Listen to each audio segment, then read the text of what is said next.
کسی محلے میں ایک امیر آدمی نے نیا مکان بنایا اور وہاں آ کر رہنے لگا۔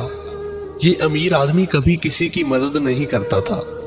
اسی محلے میں کچھ دکاندار ایسے تھے جو خود امیر نہیں تھے لیکن لوگوں کی مدد کیا کرتے تھے۔ ایک کسائی تھا جو اکثر غریبوں کو مفت اور بہت عمدہ گوشت دے دیا کرتا تھا۔ ایک راشن والا تھا جو ہر مہینے کچھ گھرانوں کو ان کے گھر تک مفت راشن پہنچا دیتا تھا۔ ایک دودھ والا تھا جو بچوں والے گھروں میں مفت دودھ پہنچاتا۔ لوگ مالدار شخص کو خوب برا کہتے کہ دیکھو اتنا مال ہونے کے باوجود کسی کی مدد نہیں کرتا ہے، اور یہ دکاندار بیچارے خود سارا دن محنت کرتے ہیں لیکن غریبوں کا خیال بھی رکھتے ہیں۔